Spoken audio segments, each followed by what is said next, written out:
सातवाहन। लेकिन हमारा जो सिलसिला, हमारा जो एपिसोड चल रहा है, कौन सा चल रहा है? प्राचीन भारत का। प्राचीन भारत के अंतर्गत जो है हम लोग पढ़ रहे हैं मौर्योत्तर काल, पोस्ट मौर्यन पीरियड। ठीक है, तो इसके अंतर्गत जो है हम क्या बताए थे, जरा पहले बैकग्राउंड के रूप में समझ लेते हैं। ठीक है, जरा सा फ्लैशबैक में चलते हैं। क्या बताए थे कि मौर्योत्तर काल में जो है क्रमशः दो प्रकार के शासकों का आगमन होता है, पहला देशी, दूसरा विदेशी। देशी में हम लोग पढ़ लिए, शुंग वंश को पढ़े पिछले क्लास में, और कर्ण वंश को कंप्लीट पढ़ चुके हैं। आज पढ़ने वाले सातवाहन वंश और साथ ही साथ जो है मेघवाहन वंश। ठीक है, मौर्य साम्राज्य जब कमजोर पड़ गया, ठीक है, जब अंतिम शासक बृहद्रथ आया, ठीक है, उसकी हत्या करके पुष्यमित्र शुंग ने जो है शुंग वंश की स्थापना करी। और जब शुंग वंश जो है अंतिम समय में आ जाता है, अपने पतोन्मुखी काल में आ जाता है, ठीक है, जब शुंग का भी शासन लड़खड़ा जाता है, तब जो है वसुदेव के द्वारा कर्ण वंश की स्थापना करी जाती है। और जब कर्ण वंश का परे कर्ण वंश का शासन जब चलता है, तो कर्ण वंश का अंतिम शासक था देवभूति, उसकी हत्या करके वसुदेव ने क्या करा, कर्ण वंश की स्थापना करी। कर्ण वंश का जब स्थिति खराब होता है, तो अंतिम शासक जब सुशर्मन आता है, उसकी हत्या करके जो है सिमुक ने सातवाहन वंश की स्थापना करी। ठीक है, तो क्रम से चलते आ रहा। लेकिन ऐसा कहानी इसमें महामेघवाहन वंश में नहीं है। ऐसा नहीं है कि सातवाहन वंश का अंतिम शासक कमजोर हो गया, उसकी हत्या करके मेघवाहन वंश की स्थापना करी जाती, नहीं, ऐसा बात नहीं, थोड़ा डिफरेंट है। और यहां तक जो पीछे पड़ रहे हैं, क्रम से आ रहा है। मगध आया, उसका जब स्थिति कमजोर हुआ, चंद्रगुप्त मौर्य आ गया घनानंद को का मर्डर करने, ठीक है, चाणक्य के साथ, ठीक है।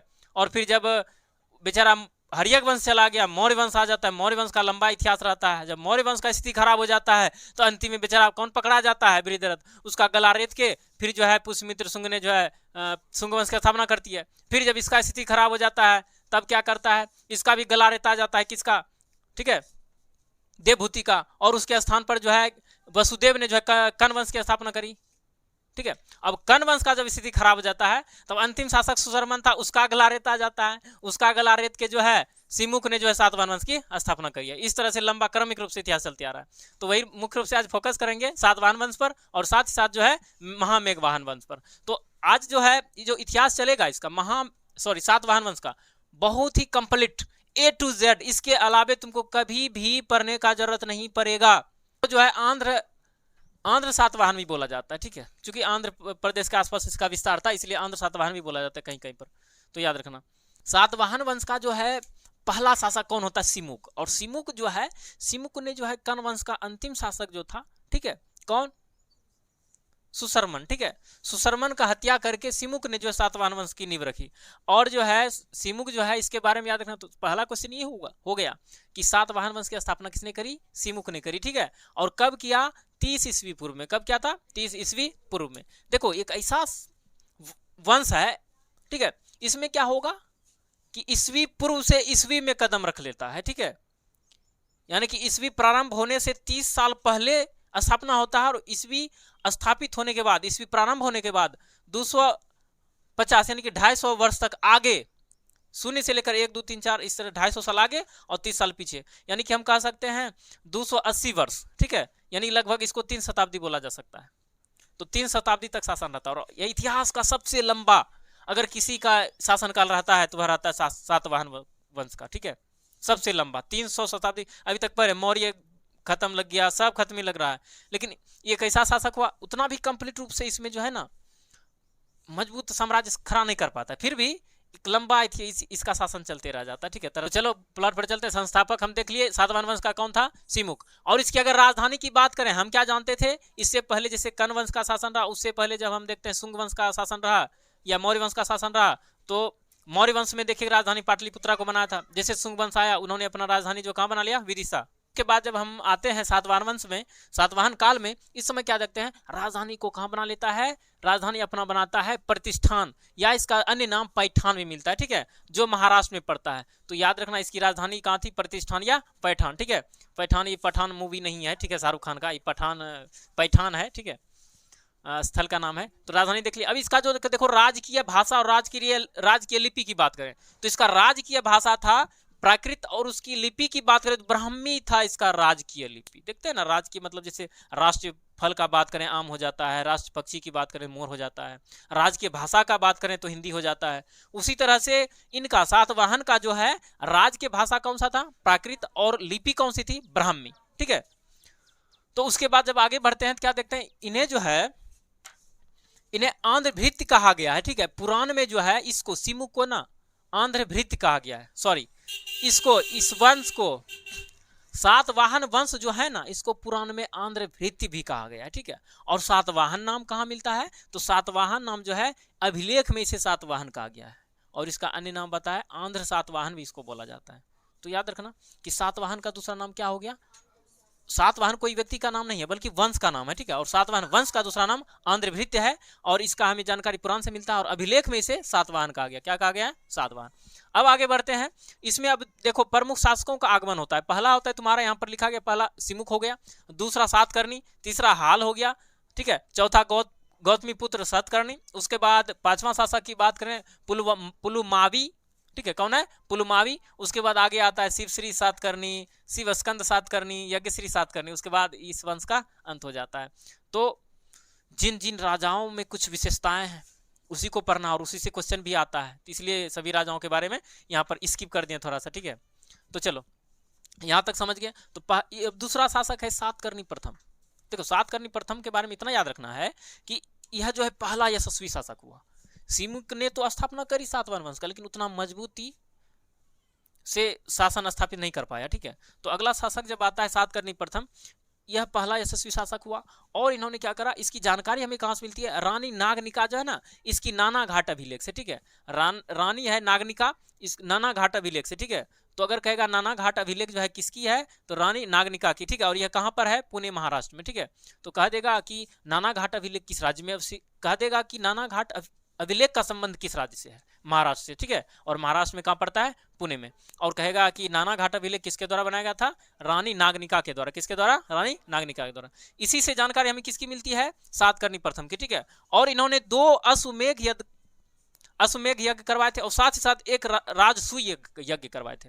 तो याद रखना क्वेश्चन कि सातकर्णी प्रथम के द्वारा दो अश्वमेध यज्ञ करवाया गया और एक राजसूय यज्ञ करवाया गया। तो आगे बढ़ते हैं, जब इसकी उपाधि की बात करें, सातकर्णी प्रथम की 2 उपाधियां थी। पहला उपाधि था दक्षिणापथपति। ठीक है, और दूसरा था, ठीक है, अप्रतिहत चक्र। क्या था, अप्रतिहत चक्र। तो याद हो गया, तो ध्यान दो जरा सा। अगर सातकर्णी प्रथम की बात करें, इसका 2 उपाधि, एक दक्षिणापथपति, दूसरा जो है अप्रतिहत चक्र। ठीक है, 2 उपाधि हो गया, याद करो जरा सा, बोर्ड पर मत देखो। पहला हो गया तुम्हारा दक्षिणापथपति, दूसरा हो गया अप्रतिहत चक्र। ठीक है, ये तुम्हारा 2 उपाधि हो गया। यहां तक कहां ही खत्म हो जाता है। इतना सातकर्णी प्रथम के बारे में याद रखना है। ठीक है, पहला शासक हुआ, और इसका जानकारी हमें कहां से मिलता है, नाना घाट अभिलेख से। और नाना घाट अभिलेख किसकी है, रानी नागनिका की है, और नाना घाट अभिलेख का संबंध कहां से है, महाराष्ट्र से। ठीक है, और इन्होंने 2 अश्वमेध यज्ञ करवाए, एक राजसूय यज्ञ करवाया, और साथ ही साथ इसकी उपाधि की बात करें, एक दक्षिणापथपति, दूसरा अप्रतिहत चक्र। ठीक है, अप्रतिहत चक्र। अब अगला शासक की ओर बढ़ते हैं, अगला हाल। ठीक है, अब देखो इसका हाल क्या है। हाल एक ऐसा राजा होता है, ऐसा शासक होता है जो कविता का भी रचना करता है, एक महान कवि भी हुआ, साथ ही साथ शासक होने के साथ साथ एक महान कवि भी था। तो इन्होंने क्या करा, यहाँ पर लिखा गया है महानतम शासक, और यह जो है साथ ही साथ बहुत बड़ा कवि था, महानतम कवि था, और यह कवियों का आश्रयदाता भी था। कहने का मतलब, मान लो अगर हमको क्रिकेट में पसंद रहेगा तो हमारा फ्रेंड सब भी क्रिकेटरियन होगा। ठीक है, तो ये बात है, हाल को जो है कविता लिखने में अच्छा लगता था, कवि था, तो साथ ही साथ विभिन्न सारे कवियों का आश्रयदाता भी था, इनके दरबार में बहुत सारे कवियों को भी रखता था। ठीक है, तो इन्होंने जो है रचना करी थी मुक्तक काव्य का, और मुक्तक काव्य का नाम क्या था, गाथा सप्तशती। ठीक है, यह प्राकृत भाषा में लिखा गया था। तो याद रखना, यह शासक ऐसा शासक जिसके द्वारा मुक्तक काव्य का भी रचना किया गया है, और काव्य का नाम यह है, क्या है, गाथा सप्तशती। गाथा सप्तशती। ठीक है, तो याद रखना हाल के बारे में 2-3 चीजें। पहला ये हो गया कि हाल जो है बहुत बड़ा कवि हुआ, और इन्होंने जो है एक मुक्तक काव्य की रचना करी। ठीक है, गाथा सप्तशती की, और यह जो है किस भाषा में करी थी, प्राकृत भाषा में। किस भाषा में, प्राकृत। अब इसकी दरबारी की बात करें, 2 प्रमुख दरबारी था जिन्होंने जो है ग्रंथ की रचना करी है। ठीक है, पहला दरबारी था, ठीक है, गुनाडी, और गुनाडी ने जो है बृहत कथा लिखा था। तो क्वेश्चन अगर पूछ देगा, बृहत कथा किसके द्वारा लिखा गया था, गुनाड के द्वारा। और साथ ही साथ सर्ववर्मन की बात करें, सर्ववर्मन के द्वारा जो है कातंत्र, और कातंत्र क्या है, एक संस्कृत व्याकरण था। क्या था, संस्कृत व्याकरण। तो बहुत इंपॉर्टेंट क्वेश्चन हो गया। अब क्वेश्चन भी पूछ सकता है, गुनाड का संबंध किस वंश से है, सातवाहन वंश से। ठीक है, और शासक की बात करें, किन शासक के टाइम में हुआ, तो हाल के शासन में। ठीक है, हाल के टाइम में। उसके बाद सरवर्मन की बात करें, इसके द्वारा रचना पूछेगा कातंत्र, ठीक है। और कातंत्र क्या था? संस्कृत व्याकरण। क्या था? संस्कृत व्याकरण। यहां तक समझ गए तो क्लियर। हाल भी क्लियर, हाल का बेहाल कर दिए। क्या किए? हाल जो है प्रमुख कवि हुआ और इनके द्वारा जो मुक्तक काव्य का रचना किया गया, कौन सा? गाथा सप्तशती। और 21 भाषा में, प्राकृत भाषा में। इसका दो प्रमुख शासक दरबारी था, एक गुनाड, एक सरवर्मन, ठीक है। गुनाड के द्वारा जो है क्या लिखा गया? बृहत कथा। उसके बाद जो सरवर्मन था इसके द्वारा लिखा गया कातंत्र, ठीक है। अब आगे बढ़ते हैं, अगला है गौतमी पुत्र सातकर्णी। अभी थोड़ा विशेषता इधर ज्यादा, ठीक है। एक प्रमुख राजा हुआ, महानतम सम्राट हुआ, इसका नाम तुमको सुनने को मिले, गौतमी पुत्र सातकर्णी, ठीक है। उसके बाद पुलुमावी, इसका नाम तुमको प्राय सुनने को मिलेगा, खास करके इसका गौतमी पुत्र सातकर्णी का। इसका थोड़ा योगदान बहुत लंबा तगड़ा है, इसलिए लिखा भी गया है और इसको थोड़ा ज्यादा अच्छे से समझना है। तो समझो जरा सा, यह जो है सबसे महानतम शासकों में से एक हुआ सातकर्णी। और यहां पर लिखा गया गौतमी पुत्र सातकर्णी, इसका मतलब यह हुआ, यहां पर लिखा गया है गौतमी बलश्री के नासिक अभिलेख से जानकारी मिलती है, ठीक है। तो गौतमी बलश्री कौन थी? इसका सातकर्णी का माँ का नाम था, ठीक है। तो स्पेशल उस समय शासक का नाम नहीं। देखना सातकर्णी बहुत सारे, सातकर्णी यहाँ भी है, इसमें भी सातकर्णी लगा हुआ है, इसमें भी सातकर्णी, सभी में सातकर्णी आ रहा है, ठीक है। तो क्या देखेंगे? उसके माँ से रिलेट करके रखा गया यहाँ पर, ठीक है। तो इससे पता चल रहा है कि यह जो है उस समय का समाज जो है मातृसत्तात्मक होगा शायद, क्योंकि देख रहे हैं कि राजाओं के नाम में जो है माता का नाम जुड़ा हुआ है, ठीक है। तो मातृसत्तात्मक हो सकता है, जिस प्रकार से हमको पता है हड़प्पा सभ्यता भी क्या था? मातृसत्तात्मक था ना।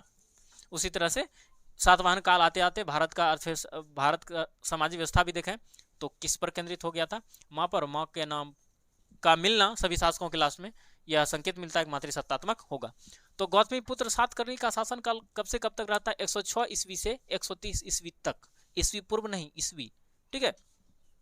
तो इसमें महानतम सम्राट जो है सातकर्णी हुआ। और इसका जानकारी में कहाँ से मिलता है? तो गौतमी बलश्री जो है ना, इसकी माँ, ठीक है, यही गौतमी बलश्री इसका माँ का नाम हुआ, ठीक है, पूरा नाम। गौतमी बलश्री का जो है नासिक अभिलेख, ठीक है, उससे जानकारी मिलता है। इसे जो है ना अद्वितीय ब्राह्मण कहा गया, यानी कि एक ब्राह्मण, ठीक है। इसे अकेला ब्राह्मण बताया गया है, किसमें? गौतमी बलश्री का जो अभिलेख है उसमें, नासिक अभिलेख। और इसमें यह भी जानकारी मिलता है, इसकी घोड़े ने जो है, ठीक है, गौतमी पुत्र सातकर्णी के घोड़े ने 3 समुद्रों का, कितने समुद्रों का? 3 समुद्रों का। तो 3 समुद्र का पानी पिया। तो इसका मतलब समझा कि लाल आग पिला दिया, ले पी ले बैठ के।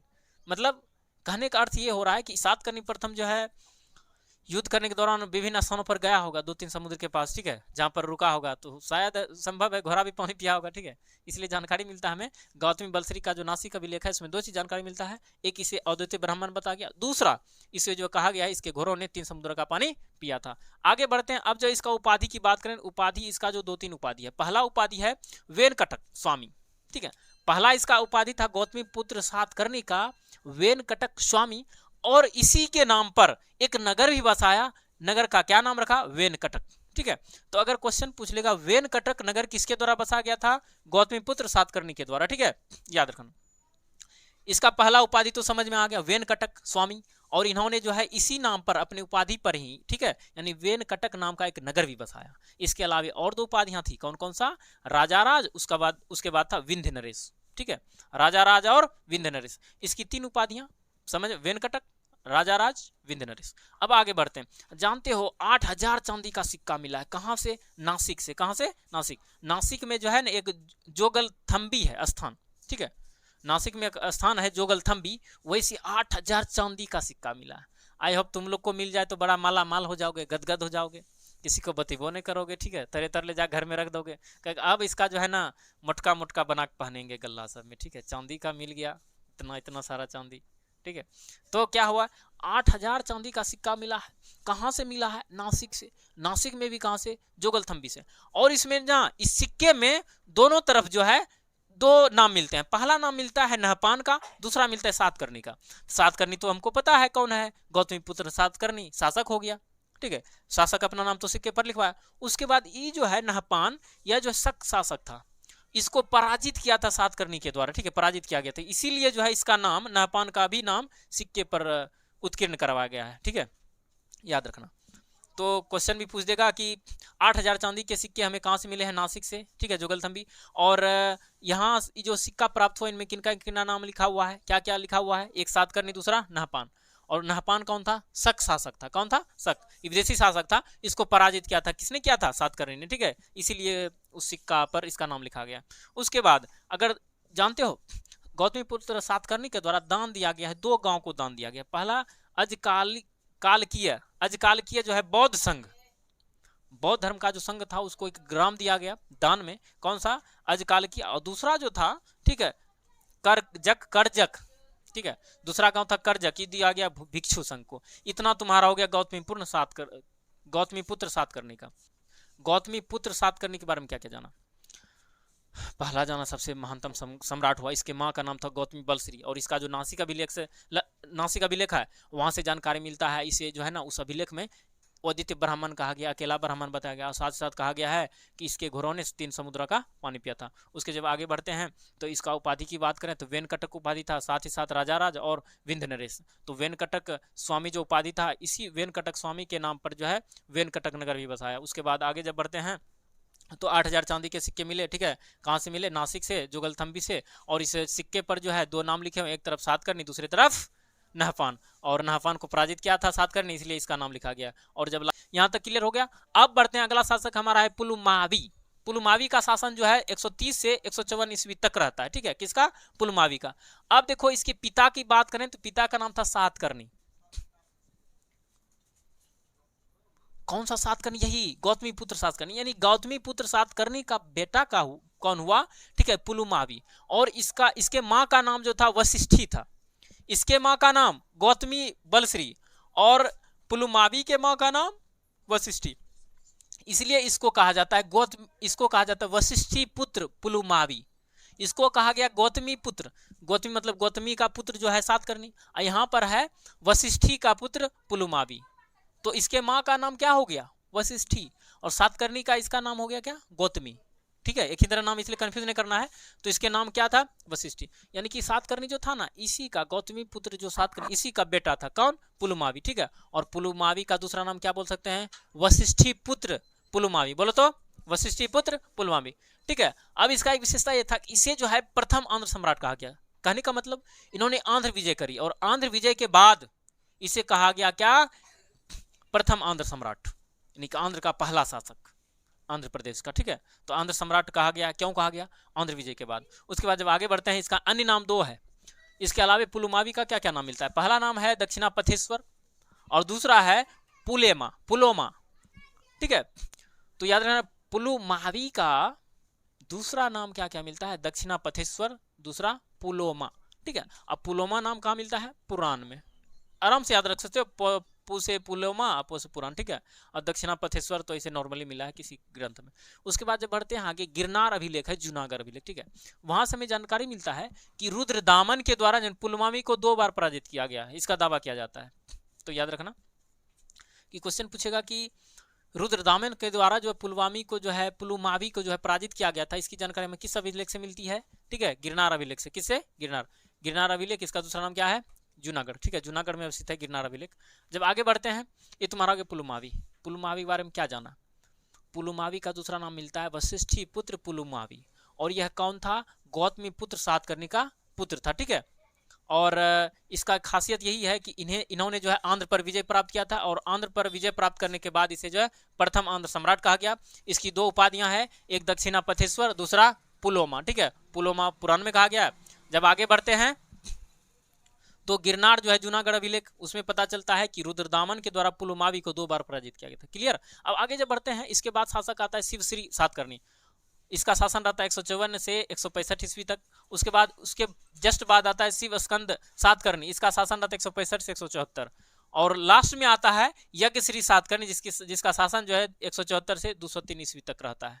तो यहाँ पर देखो बहुत सारे शासकों को स्किप किया, और बहुत सारा ऐसा शासक हुआ जिनके बारे में कुछ ज्यादा विशेषता नहीं था, आया बैठ उठ के शासन करके चला गया, कुछ खास नहीं किया, इसलिए उसको पढ़ना भी नहीं है, ठीक है। आगे जब देखें, लास्ट शासक यज्ञश्री सातकर्णी, ये अंतिम शासक था, ठीक है। और इन्होंने जो है सिक्कों पर जहाज का चित्र बनवाया, ठीक है, याद रखना। तो पूछेगा ऐसा कौन सा शासक था जिन्होंने सिक्कों पर जहाज का चित्र बनाया, तो याद रखना कि अगर क्वेश्चन पूछ ले कि किसके द्वारा सिक्कों पर जहाज का चित्र बनाया गया, वो कौन सा जहाज था, पानी का जहाज था, ठीक है। तो किसके द्वारा, यज्ञश्री सातकर्णी। अब जब लास्ट में यहाँ तक होता है तो यहाँ तुम्हारा खत्म हो जाता है सातवाहन। अब लास्ट में हम समझते हैं थोड़ा सा महामेघवाहन, इसका दूसरा नाम चेदी वंश भी है, ठीक है। और यह जो इसका स्थान अगर बात करें तो कलिंग में है, ये जो वंश था कहाँ पर था? कलिंग में। और कलिंग, इसका स्रोत हमें जानकारी कहाँ से मिलता है? तो खारवेल का जो हाथी गुम्फा अभिलेख है प्रथम ईस्वी पूर्व का, ठीक है, प्रथम शताब्दी का, और वहीं से हमें जानकारी मिलती है। तो खारवेल का हाथी गुम्फा अभिलेख, अगर क्वेश्चन भी पूछ देगा हाथी गुम्फा अभिलेख किसके द्वारा बनवाया गया था? खारवेल के द्वारा। और खारवेल कैसा शासक था? महामेघवाहन शासन था, ठीक है, इस वंश का था। किस वंश का? महामेघवाहन वंश का, ठीक है। और इसका संस्थापक महामेघवाहन हो गया व्यक्ति। और यह जो है महानतम सम्राट खारवेल जो है, इसका संबंध भी इसी वंश से है, महामेघवाहन वंश या चेदी वंश से, ठीक है। और जब आगे बढ़ते हैं तो इसका सबसे बड़ा उपलब्धि यही था कि हम क्या जानते हैं, तीसरी शताब्दी ईस्वी पूर्व में जो है महापद्मनंद के द्वारा जो कलिंग पर आक्रमण किया जाए तो वहां पर जो ऋषभदेव की मूर्ति ले आया था लूटकर, ठीक है, विजय पदक के रूप में। फिर यह क्या करता है, खारवेल जो है उसी मूर्ति को उठाकर फिर कलिंग ला लेता है, ठीक है, याद रखना। उतना दिन के बाद, याद आया? हम पहले बताए थे, जरा याद करो कि तीसरी शताब्दी ईस्वी पूर्व में जो है नंद वंश का जो शासक था महापद्मनंद, उन्होंने जब कलिंग पर आक्रमण किया तो वहां से जो है ना जीतकर इसका ऋषभदेव का मूर्ति ला लिया था, जिसको और पुनः जो है खारवेल उठा के अपने क्षेत्र में कलिंग में फिर ला लेता है, ठीक है। तो यहाँ पर लिखे हैं ऋषभदेव की मूर्ति की वापसी, यानी मूर्ति वापस ला लिया। और महामेघवाहन के द्वारा जो है गुफा विहार का निर्माण कराया गया था। कौन कौन सा? उदयगिरी में 19 गो गुफा और खंडगिरी में 16 गुफा। तो महामेघवाहन में ज़्यादा कुछ नहीं है, सिंपल याद रखना। इसका स्थान कहाँ है? कलिंग से संबंध है। क्वेश्चन पूछेगा महामेघवाहन का संबंध कहाँ से है? कलिंग से है। कहाँ से है? कलिंग से है। और इसका जो है स्थापना किसने किया? महामेघवाहन व्यक्ति के द्वारा किया गया। और अगर प्रमुख शासक की बात करें, कौन सा था? खारवेल। और खारवेल ने ही क्या करा? ऋषभदेव की मूर्ति को कहाँ से वापस ला लिया? मगध से वापस ले जाकर कहाँ रख दिया? कलिंग में, ठीक है। ये तुम्हारा हो गया सातवाहन वंश का और महामेघवाहन वंश का कंप्लीट स्टडी। एक बार री कर दे रहे हैं, ठीक है, पूरा कंप्लीट हो जाएगा, उसके बाद क्लीन कर देंगे, तुम लोग रिवीजन कर लोगे। तो सातवाहन वंश की बात करें, सातवाहन वंश का स्थापना किसने किया है? सिमुक ने किया है। और कब किया है? 30 ईस्वी पूर्व में, ठीक है। और उसके बाद अगर राजधानी की बात करें, इन्होंने राजधानी जो है प्रतिष्ठान या पैठान को बनाया, जो महाराष्ट्र में पड़ता है। नेक्स्ट अगर आगे बढ़े, राज्य की भाषा की बात करें, राज्य की भाषा प्राकृत थी। राज्य की भाषा कौन सी थी? प्राकृत। और राज्य की लिपि की बात करें तो ब्राह्मी, ठीक है। अब आगे बढ़ते हैं, इन्हें जो है आंध्रभित्त कहा गया, इसी सातवाहन को आंध्रभित्त कहा गया है, ठीक है, पुराण में। और साथ ही साथ अगर सातवाहन नाम हमें कहां से मिलता है? तो अभिलेख से मिलता है। कहां से मिलता है? अभिलेख से। आगे बढ़ते हैं, इनमें अब जो है एक बात और याद रखना कि प्राचीन भारत में अगर सबसे ज्यादा किसी का शासनकाल रहता है तो किस वंश का? सातवाहन वंश का, ठीक है। कितना ईस्वी तक रहता है? 280 वर्षों तक रहता है, यानी कि लगभग हम कह सकते हैं 3 शताब्दी तक, सबसे लंबा। अब आगे बढ़ते हैं, अगला शासक आता है सातकर्णी प्रथम। यह प्रमुख शासक था, महानतम सम्राट था। इन्होंने क्या करा था? इसका हमें जानकारी मिलता है नाना घाटा अभिलेख से। नाना घाटा अभिलेख किसने बनाया? रानी नागनिका ने, ठीक है। और यह कहां पर है? पुणे महाराष्ट्र में। आगे बढ़ते हैं, 2 अश्वमेध यज्ञ करवाया था, एक राजसू यज्ञ करवाया था। उसके बाद जो है इसका उपाधि की बात करें, एक था तुम्हारा दक्षिणापतिपति, दूसरा अप्रतिहत चक्र, ठीक है। उसके बाद लास्ट में अब हाल के बारे में जाने तो हाल एक शासक, ऐसा शासक था जो कवियों में से प्रमुख हुआ और कवि होने के साथ साथ कवियों का आश्रयदाता भी था। तो इन्होंने एक मुक्तक काव्य की रचना करी। कौन सा? गाथा सप्तशती, ठीक है, प्राकृत भाषा में लिखा गाथा सप्तशती। इसके अलावा इसका जो 2 दरबारी था, एक गुनाड, दूसरा सरवर्मन, ठीक है।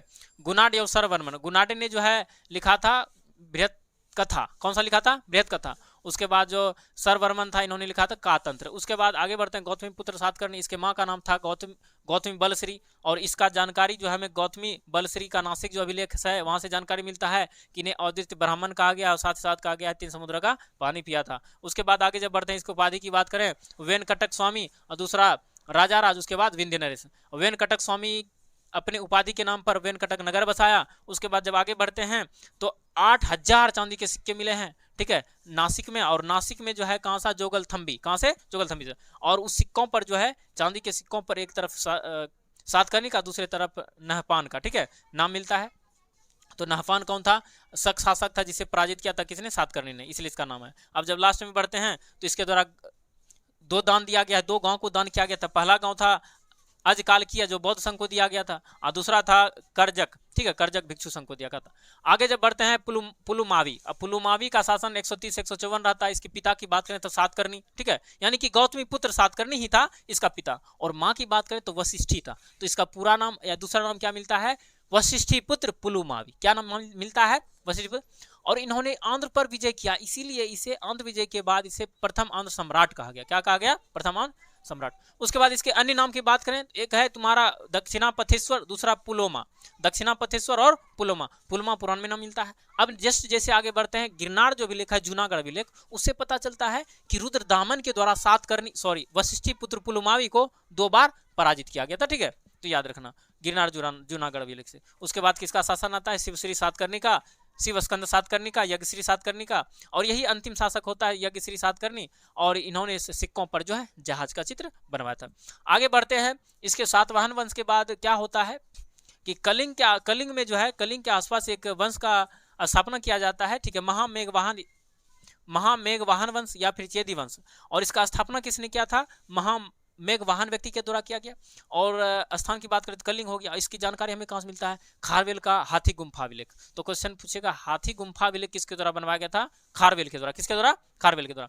और इसकी महानतम सम्राट की बात करें तो खारवेल ही महानतम सम्राट हुए, जिन्होंने मगध पर आक्रमण करके यहाँ से जो है ऋषभदेव की मूर्ति को फिर वापस कलिंग ले जाते हैं। क्योंकि जब 3री शताब्दी ईस्वी पूर्व में नंद वंश का जो शासक था महापद्मनंद, उन्होंने जो है कलिंग पर आक्रमण करके वहां से जो है इसका मूर्ति जो ला लिया था, फिर वापस ले जाकर कलिंग में स्थापित कर देता है। और इन्होंने क्या करा, गुफा विहार का भी स्थापना करा है। ठीक है, उदयगिरी में 19 गुफा, उसके बाद जो है खंडगिरी में 16 गुफा का निर्माण करा है। इस तरह से तुम्हारा मौर्योत्तर काल का जो है दूसरा क्लास, ठीक है, सातवाहन वंश और महामेघवाहन वंश का कंप्लीट स्टडी हुआ।